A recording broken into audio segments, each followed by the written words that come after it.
Hello everyone, I am थिमालिनी और आज का हमारा टॉपिक है चैप्टर 1 रियल नंबर्स एक्सरसाइज 1.3।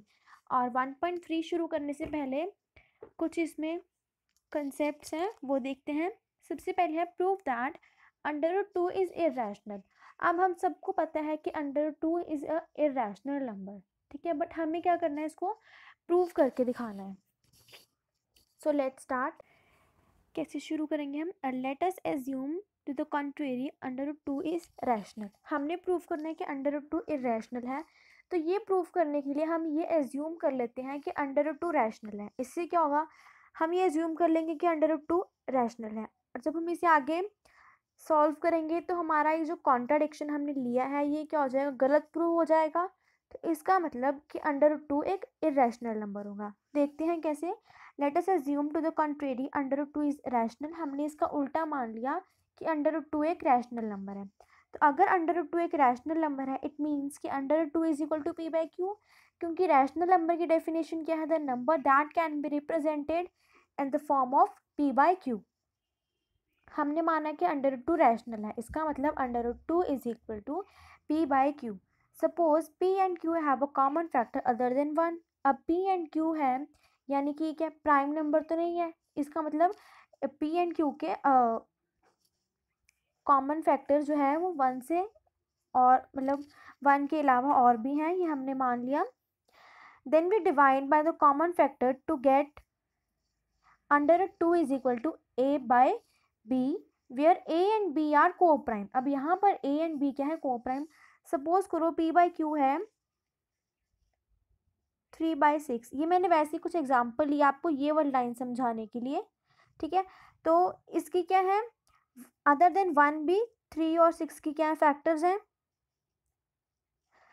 तो हमने इनको ऐसे डिवाइड कर दिया 1/2। अब ये 1/2 हमारा है ए बाय बी के इक्वल है 1/2, ठीक है। ये था हमारा p बाई क्यू के इक्वल था 3/6, और हमने इनको डिवाइड कर दिया a बाई बी की फॉर्म में, जहाँ पर a एंड b क्या है, को प्राइम नंबर्स, यानी कि ये आपस में डिवाइड नहीं होते। सिंपल वर्ड्स में हम देखें तो a बाई बी क्या है, इसकी सबसे सिंपलेस्ट फॉर्म हो गई। तो हमने क्या किया, suppose p and q have a common factor other than 1, then we divide the common factor to get under root 2 is equal to a upon b, ठीक है, जहाँ पर a एंड b क्या है, को प्राइम नंबर्स हैं। अब ये ऐसे था under root 2 is equal to a upon b। a को हमने यहाँ रखा, b को हम इस साइड ले गए, तो ये बन गया a is equal to b under root 2। So ये हमारा बन गया a is equal to B under root 2। अब हमने क्या करनी है, स्क्वायरिंग बोथ साइड्स, क्या बन जाएगा, b अंडर रूट 2 का हमने स्क्वायर किया तो ये बन गया 2b²। अंडर रूट 2 का स्क्वायर 2 और b का स्क्वायर b², तो 2b² is equal to a²। अब अगर हम देखें इसको, 2b² है यहाँ पर इज इक्वल टू a², तो b² को अगर मैं यहाँ रखूँ a²/2 कर दूँ अगर मैं, तो इससे क्या पता चलता है कि देयरफॉर 2 डिवाइड्स a²। जो 2 है वो a² को डिवाइड कर रहा है। तो अगर 2 a² को डिवाइड कर रहा है, यहाँ से हमें पता चलता है कि 2 a को भी डिवाइड करता होगा, है ना। अब हमने क्या करना है, a is equal to 2c, c कोई भी इंटीजर है, बस हमने a को 2c के इक्वल पुट कर दिया। अब इस वाले इक्वेशन में जहाँ पर ये था 2b² is equal to a², यहाँ पर हमने a की जगह 2c पुट करना है। Substituting for value we get 2b² is equal to 4c²। 2b² is equal to a² में हमने यहाँ पर क्या पुट कर दिया, 2c, ये बन गया 2c का स्क्वायर, दैट इज 4c का स्क्वायर। तो 2b² is equal to 4c का स्क्वायर, ये 2 कट हो गया और ये यहाँ आ गया 4 की जगह 1, तो ये बन गया b² is equal to 2c²। यहाँ से हमारे पास क्या कंक्लूजन निकलता है, ये है ना b² is equal to 2c²। तो c² is equal to b²/2 ऐसे लिख सकते हैं हम। इसका मतलब क्या है कि 2 b को भी डिवाइड कर रहा है, 2 b² को डिवाइड कर रहा है, तो 2 b को भी डिवाइड करेगा। Now therefore a and b have at least 2 common factors. a and b की क्या है, 2 कॉमन फैक्टर्स आए। हमने यहाँ पर देखा कि ए जो है वो 2 से भी डिवाइड हो रहा है और बी भी 2 से डिवाइड हो रहा है, बट हमने क्या बोला था कि ये तो को प्राइम नंबर्स हैं, को प्राइम नंबर्स जिनके कोई कॉमन फैक्टर नहीं है, बट इनके तो 2 कॉमन फैक्टर हैं, 1 एंड 2। इसका मतलब कि a and b have no common factor other than 1, ये स्टेटमेंट क्या है, रॉन्ग, जो हमने ऊपर लिखी थी that a and B are coprime numbers. मतलब ये हमारी स्टेटमेंट क्या हो गई, रॉन्ग प्रूव हो गई। अब ये रॉन्ग क्यों प्रूव हुई, क्योंकि हमने क्या बोला था कि अंडर√2 एक रैशनल नंबर है। अंडर√2 को हमने जब रैशनल लिया था तो हमने उसको p/q की फॉर्म में लिखा था और फिर उसको a/b की फॉर्म में, सिंपलेस्ट फॉर्म में कन्वर्ट कर लिया था, जहां हमने बोला था कि a and b are coprime. But इस सब के बाद हमें पता चलता है कि a and b have common factors, it means that they are not coprime numbers. ठीक है, दिस कॉन्ट्राडिक्शन हैज अराइजन, कौन सी कॉन्ट्राडिक्शन, कि a and b have common factors other than 1। ये कॉन्ट्राडिक्शन क्यों आई, बिकॉज हमारी जो एजम्पशन थी अंडर√2 इज इरेशनल, ये क्या थी, गलत थी। इसका मतलब कि अंडर√2 एक रैशनल नंबर है, ये हमारी कॉन्ट्राडिक्शन गलत हो गई। इसका मतलब क्या हुआ कि अंडर√2 इज ए रैशनल नंबर। ठीक है, समझ आया आपको। ऐसा ही है नेक्स्ट है, प्रूव दैट अंडर√3 इज इरेशनल। तो जब मैं आपको वो बताऊंगी तो आपको उसके बिल्कुल सेम स्टेप्स हैं, तो आपको उससे क्या होगा, इसके स्टेप्स याद हो जाएंगे। बस इसमें थ्योरी लिखनी है, हमने कुछ सॉल्व तो करना नहीं, इसके बस स्टेप्स हमने याद करने हैं सारे। तो नेक्स्ट है प्रूव दैट अंडर√3 इज इरेशनल। सबसे पहले हम क्या करेंगे, इसका उल्टा हम एज्यूम कर लेंगे कि under is a rational number. So अगर अंडर√3 एक रैशनल नंबर है तो under is equal to p/q, where p/q have factors other than 1। हमने उसको सिंपलेस्ट फॉर्म में कन्वर्ट किया, यहाँ अंडर√3 आएगा। तो under is equal to a/b, where a and b are coprime numbers. It means under is equal to a/b, a is equal to b√3। Same हम कर रहे हैं, जहाँ जहाँ अंडर√2 था वहाँ वहाँ अंडर√3 आ गया। नेक्स्ट स्टेप क्या है, squaring both sides. 3b² is equal to a², where 3 divides a², ये बन जाएगा ना b² is equal to a²/3। ठीक है, where 3 divides a², so 3 will also divides a। ठीक है, नेक्स्ट स्टेप याद करो, हमने क्या किया था, a को हमने 3c के इक्वल पुट कर दिया, यानी कि c इंटीजर है ये। ठीक है, अब ये जो हमारी इक्वेशन थी ये वाली, इसमें हमने क्या किया, a की जगह हमने भर दिया 3c। अब यहाँ 3 क्यों लिया, बिकॉज यहाँ पे अंडर√3 था इसलिए यहाँ 3 लिया। पिछले क्वेश्चन में याद करो हमने यहाँ लिया था a is equal to 2c, under था तो 2 तो हमने लिया था, तो यहाँ पे हमने क्या लिया, a is equal to 3c। इस वाली इक्वेशन में हम वैल्यूज पुट करेंगे तो 3b² इज इक्वल टू बन जाएगा 9c²। कैसे, ab², a है 3c, उसका स्क्वायर करेंगे, ये बन जाएगा 3b² is equal to 9c²। वही यहाँ पर लिखा है मैंने। तो ये 3 से 9 कट हो गए, बच गया 3 यहाँ पर, यहाँ 1 है, तो b² is equal to 3c²। अब ये एक इक्वेशन बन गई। इसमें भी हम क्या करेंगे, b²/3 is equal to c², ये बन गया। अब यहाँ से क्या कंक्लूजन निकलता है, that 3 divides b², so 3 will also divide b। It means a and b have at least 3 as a common factor. a and b का 3 कॉमन फैक्टर आ गया, क्योंकि 3 जो है वो a को भी डिवाइड कर रहा है, b को भी डिवाइड कर रहा है। बट हमने क्या कहा था कि a and b are coprime number, उनका कोई कॉमन फैक्टर हो ही नहीं सकता। बट ये क्या है, रॉन्ग प्रूव हो गया, ये चीज़ रॉन्ग प्रूव हो गई। It means 3 is the common factor of a and b। अभी कॉन्ट्रडिक्शन क्यों आई, बिकॉज हमने एज्यूम किया था कि a and b have no common factor other than 1। ये हमने क्यों एज्यूम किया था, हमने माना था कि under is a rational number. But ये हमारी जब एजम्पशन रॉन्ग हो गई, जो हमने एज्यूम किया था वो उस एजम्पशन पे, उस एजम्पशन को मान के दैट अंडर√3 इज रैशनल, हमने ये निकाला था कि a and b are coprime. But a and B are not coprime numbers. ये रॉन्ग प्रूव हो गया। It means that under root 3 is irrational. This contradiction has arisen. कौन सी कॉन्ट्राडिक्शन? कि a and B are coprimes. ये contradiction क्यों आई? Because our incorrect assumption, हमने एज्यूम ही गलत किया था कि अंडर रूट 3 एक रैशनल नंबर है। It means we can conclude that under root 3 is irrational number.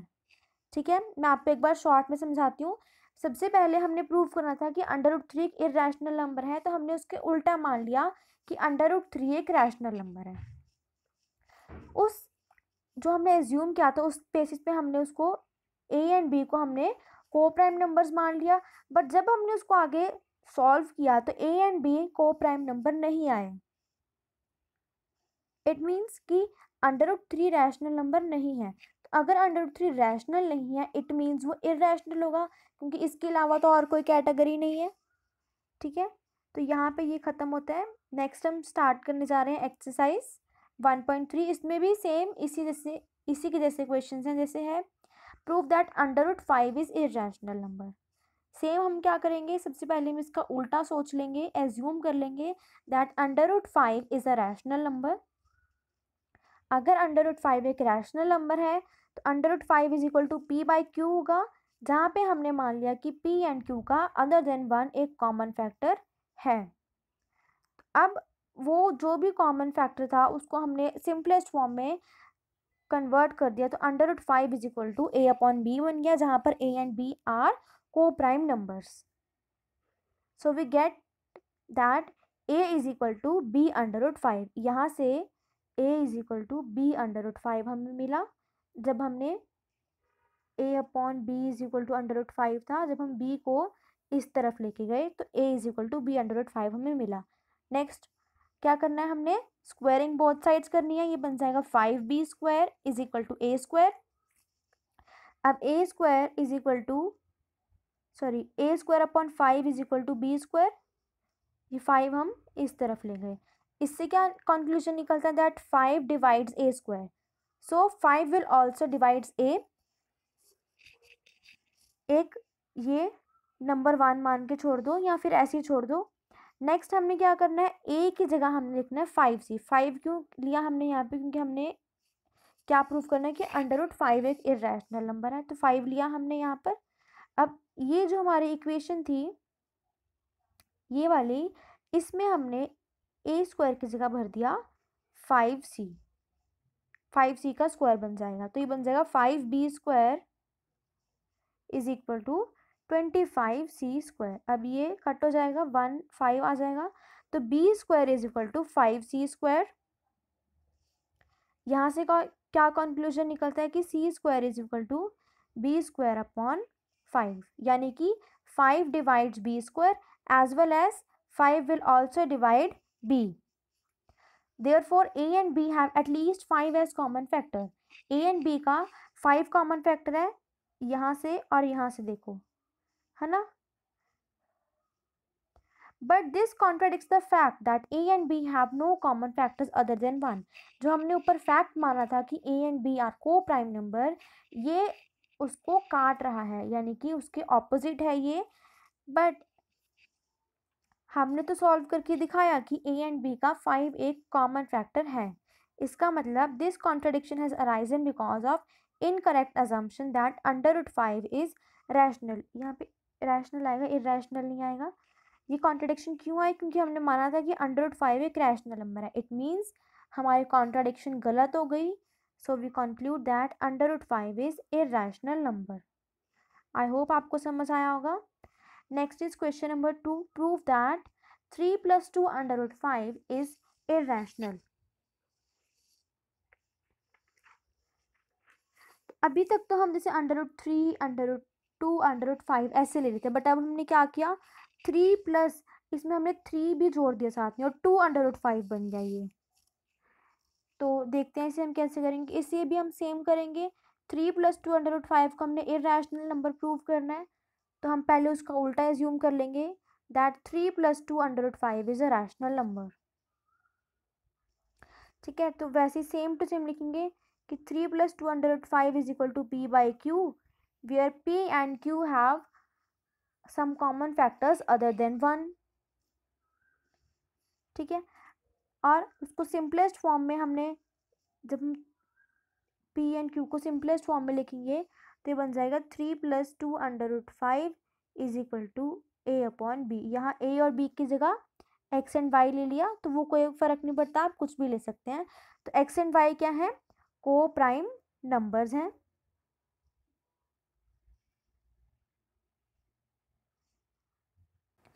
तो ये बन गया 3 + 2 √5 इज इक्वल टू x/y। तो 2 √5 हम इधर रखेंगे और x/3, ये x/y है, 3 यहाँ प्लस में है, इधर जाके हम क्या कर देंगे, माइनस कर देंगे। उसके बाद नेक्स्ट स्टेप में हम 2 को भी उधर ले जाएंगे, चाहे हम एक स्टेप में 3 और 2 दोनों को उधर ले जाएं, चाहे अलग अलग स्टेप में। तो 2 को भी उधर ले जाएंगे, बन जाएगा 1/2 इंटू ये जो था ऊपर वाला x/y - 3। Since x and y are integer,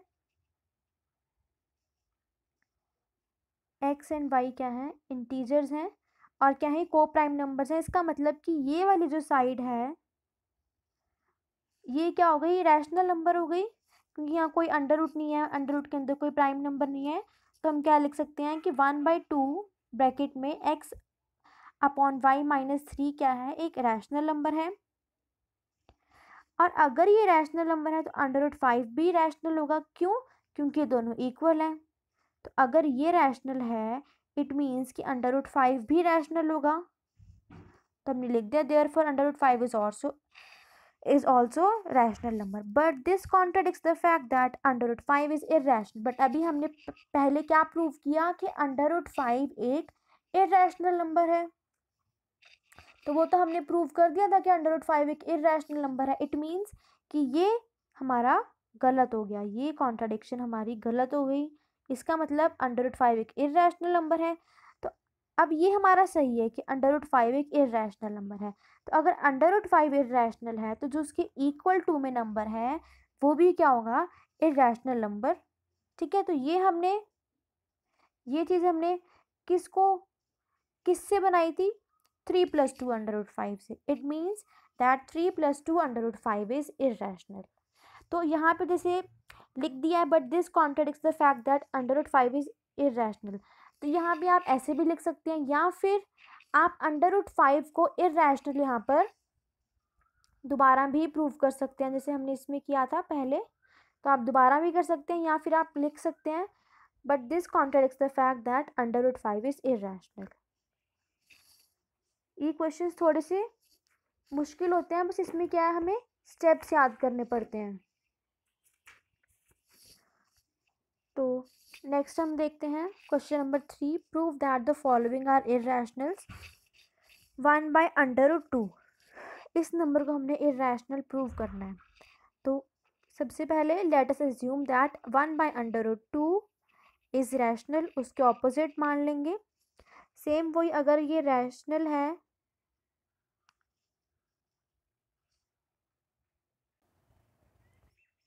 हाँ जी, तो अगर ये रैशनल है तो 1/√2 इज इक्वल टू p/q होगा। p/q के और भी कॉमन फैक्टर्स हैं, तो 1/√2 हमने लिख दिया x/y। बस इसे हमने सिंपलेस्ट फॉर्म में लिख दिया x/y। x एंड y के कोई फैक्टर्स नहीं है common factor, x and y are coprime numbers. यहाँ से 1/√2 इज इक्वल टू x/y। तो यहाँ से √2 की वैल्यू क्या आ जाएगी, y/x। √2 हम ऊपर ले गए, 1 नीचे ले आए, तो यहाँ पर भी y ऊपर चला जाएगा और x नीचे आ जाएगा। तो √2 is equal to y/x। Now we know that √2 is irrational number, ठीक है। बट यहाँ पर क्या करेंगे हम, x एंड y क्या है, इंटीजर्स हैं। इंटीजर्स किसके अंडर आते हैं, rational numbers, irrational numbers. Integers आते हैं यहाँ पर। तो x एंड y क्या है, इंटीजर्स हैं। तो इससे क्या मतलब निकलता है कि x एंड y क्या है, रैशनल नंबर है, तो वो √2 के इक्वल में है। इसका मतलब कि √2 भी एक रैशनल नंबर है। बट हमने क्या प्रूव किया था सबसे पहले कि √2 एक इरेशनल नंबर है, तो ये तो हम प्रूव कर चुके हैं। इट मीन्स ये सही है कि √2 एक इरेशनल नंबर है। Hence we can conclude that 1 by √2 is also irrational. अगर √2 irrational है तो 1 by √2 भी irrational नंबर होगा। ठीक है, बस इसमें हमने एज्यूम करना है और जो हमने एजम्पशन ली थी उसको बाद में हमने गलत प्रूव कर देना है। यही सब कुछ करना है इन क्वेश्चंस में। नेक्स्ट है सेकंड पार्ट थर्ड क्वेश्चन का, 7/5 इज रैशनल नंबर। ये हमने एज्यूम कर लिया। सेम वही, तो 7/5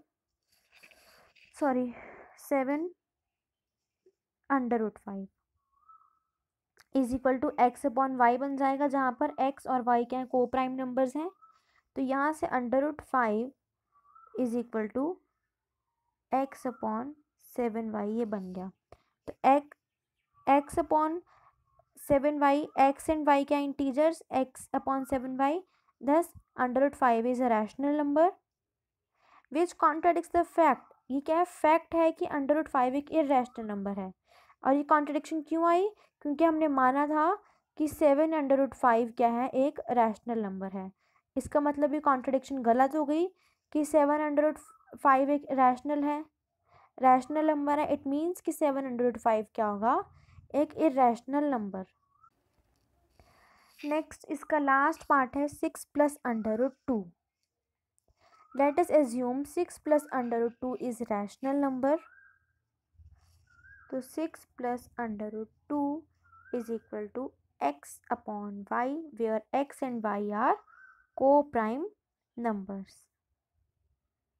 तो √2 is equal to x upon y minus 6. x upon y minus 6 क्या है, रैशनल नंबर है।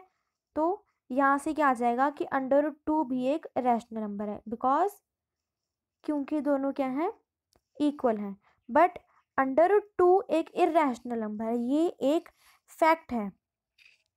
इट मीन्स कि x अपॉन वाई माइनस 6 भी क्या होगा, एक इरेशनल नंबर होगा। बट अभी हमने ऊपर क्या बोला कि ये एक रैशनल नंबर है और ये भी रैशनल नंबर है। ये हमने क्यों बोला, क्योंकि हमने माना था कि ये एक रैशनल नंबर है, तो उससे x एंड y क्या हैं, को प्राइम नंबर्स हैं। बट ये एक फैक्ट है कि √2 is irrational number, so this is also irrational number. It means कि x and y are coprimes. ये गलत हो गया, और ये हमने क्यों लिखा था, इसकी वजह से कि ये एक रैशनल नंबर है, इसका मतलब ये भी गलत हो गया। तो 6 + √2 इज इरेशनल नंबर। ठीक है, तो यहाँ पे हमारी एक्सरसाइज 1.3 खत्म होती है। नेक्स्ट वीडियो में हम 1.4 और उसके पहले के कुछ कंसेप्ट्स पढ़ेंगे। 1.4 बहुत ही सिंपल है, ये हमने 9th क्लास में भी किया हुआ है, इसके बारे में थोड़ा थोड़ा। तो आज के लिए इतना ही, मिलते हैं नेक्स्ट वीडियो में। अगर आपको मेरी वीडियो अच्छी लगी तो इसे लाइक, शेयर एंड कमेंट ज़रूर करिएगा। Thank you.